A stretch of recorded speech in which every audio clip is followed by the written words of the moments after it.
আসসালামু আলাইকুম। ক্লাস সিক্সে আমাদের ছোট্ট বন্ধু যারা আছে তাদের জন্য ইংরেজি প্রথম পত্র কেন গুরুত্বপূর্ণ? তারা কি শুধু প্যাসেজের রিডিং পড়ে যাবে, অর্থ শিখবে? তারা কি শুধু পরীক্ষায় যে প্রশ্নগুলো আসে প্রথম পত্রের সেই প্রশ্নগুলোকে পারার জন্য fill in the box feel করা, এমসিকিউ করা, তারপরে হচ্ছে অন্যান্য যে টপিকগুলো থেকে টেবিল ম্যাচ করা, এই টপিকগুলোকে শেখার জন্য কি তারা প্রথম পত্র পড়বে? নাকি তাদের বইটাকে ঠিক কীভাবে ডিজাইন করা হয়েছে সেই জিনিসটাকে তারা ধরে প্রথম পত্র সেভাবেই পড়বে? একটা ভিডিওতে আমি বলেছিলাম যে ক্লাস সিক্স হচ্ছে একটা বাচ্চার এইচএসসি পর্যন্ত বিকশিত হওয়ার শুরু মাত্র। মানে এইচএসসির পরে উচ্চশিক্ষার জন্য যখন আমরা ছোট ছোট বিষয়ে অনার্স বা গ্র্যাজুয়েশনের জন্য যেগুলোতে যাই, লাইক ফিজিক্সে পড়ে, কেউ কেমিস্ট্রিতে পড়ে, কেউ হিস্ট্রি নিয়ে পড়াশোনা করে, কেউ ইকোনমিক্স নিয়ে পড়াশোনা করে, এই প্রত্যেকটা জিনিস আসলে শুরু হয় ক্লাস সিক্স থেকে। কারণ ক্লাস সিক্সের সমাজ বই, বিজ্ঞান বই, এখানে যে ছোট ছোট আলোচনা থাকে পদার্থের গঠন কী, রাসায়নিক বিক্রিয়া কী, এগুলো কিন্তু একসময় যে বড় বড় একটা সাবজেক্ট হয়। সমাজ বইয়ে অর্থনীতি নিয়ে যা পড়ানো হয় সেটাই একসময় ইকোনমিক্সে অনার্স মাস্টার্স হয়ে যায়। আমরা ছোট ছোট হিস্ট্রি যেগুলো পড়ি সেগুলো একসময় সমাজ বই থেকে অনেকগুলো সাবজেক্ট কিন্তু আমরা অনার্স মাস্টার্সে পড়ি। সো ক্লাস সিক্স থেকে একটা বাচ্চা যত বেশি পড়াশোনা করবে, মৌলিক পড়াশোনা, তার জন্য তত ভালো হবে। ঠিক তেমনি ইংরেজি প্রথম পত্রে তাকে ল্যাঙ্গুয়েজের অনেক কিছু শেখানো হয়।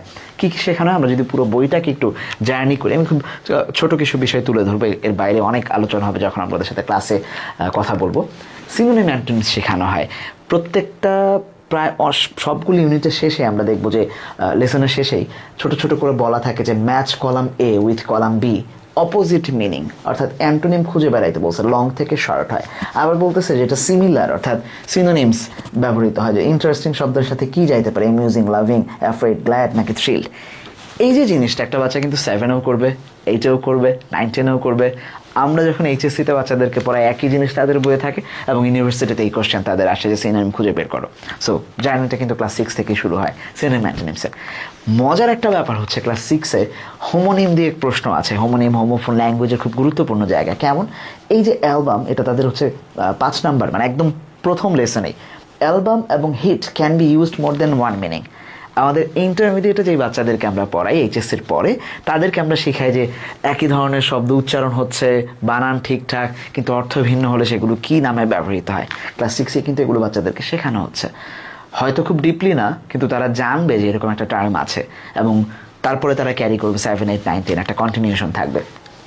Literally device and language and Literary device যারা বড় আছে তোমাদের ফ্যামিলিতে, যারা অলরেডি এইচএসসি পড়া শেষ করে ফেলেছে, তারা জানে যে ল্যাঙ্গুয়েজ অ্যান্ড লিটারারি ডিভাইস ক্ষেত্রে তাদের প্রশ্ন আসে অ্যাডমিশনে। কিন্তু এখন থেকে তোমাদেরকে শেখাবে যে ট্রাই, ক্রাই, এই যে একই ধরনের উচ্চারণ তৈরি হচ্ছে, ride, drive, cream, ice, nice, sky, fly, child, light, এই যে উচ্চারণের সামঞ্জস্যতা, কিংবা একই ধরনের শব্দ কিন্তু hope, not, note, bowl, boat, এই যে উচ্চারণের ভিন্নতা, কাছাকাছি বানানের, এগুলো কি?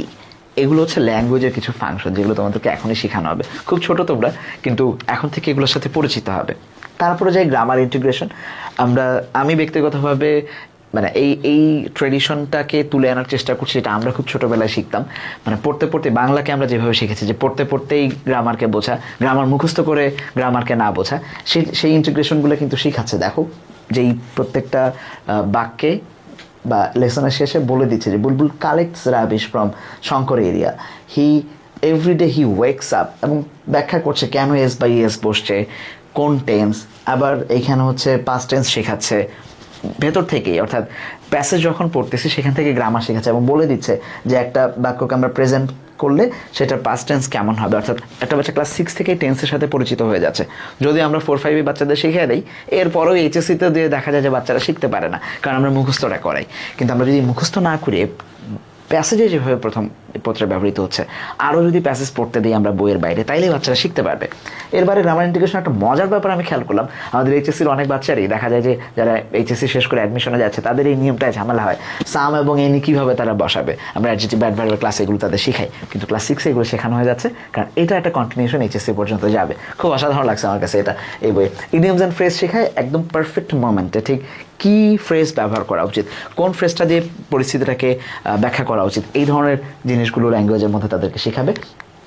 দেন রিটেনের যে 30 মার্কস তোমাদের সিলেবাসে আছে, এই 30 মার্কসের মধ্যে তোমাদের থাকে হচ্ছে স্টোরি টেলিং, প্যারাগ্রাফ এবং ডায়লগ। এগুলো তো আমরা ধুমায় মুখস্থ করে ফেলি, আমাদের একটা অসাধারণ শক্তি হচ্ছে মুখস্থ করার শক্তি। কিন্তু এত কষ্ট তুমি কেন করবা? স্মার্ট বাচ্চা কাচ্চা তোমরা এই ফার্স্ট পেপারের বই থেকেই প্রত্যেকটা জিনিস শিখবা। স্টোরি টেলিং দেখো, তোমাদেরকে স্টোরি টেলিং শিখাবে বিভিন্ন, এটা হচ্ছে 74 নম্বর পেজে আমি একটা পেয়েছি, যে কীভাবে একটা জিনিসকে বর্ণনা করতে হয়। এবং তোমরা দেখবা যে ওই আশেপাশে কয়েকটা জিনিস তোমাদেরকে শেখাবে, বিভিন্ন স্থানে ঘোরা, সেই ঘুরতে যেয়ে কীভাবে তুমি ওই জিনিসটাকে বর্ণনা করতে পারবা, মডার্ন যে টেকনোলজি সেগুলো কীভাবে বর্ণনা করবা। এই জিনিসগুলোর মাধ্যমে তোমার স্টোরি টেলিং অ্যাবিলিটি তৈরি হবে ইনশাআল্লাহ। দেন আসো প্যারাগ্রাফ। ধোঁয়ায় যে জিনিসটাকে আমরা মুখস্থ করতে পছন্দ করি, বইয়ে খুব সুন্দর করে অনেকগুলো লেসনের শেষে দেখলাম যে বলতেছে যে তোমার ফার্স্ট ডে সম্পর্কে একটা প্যারাগ্রাফ লিখো স্কুলে।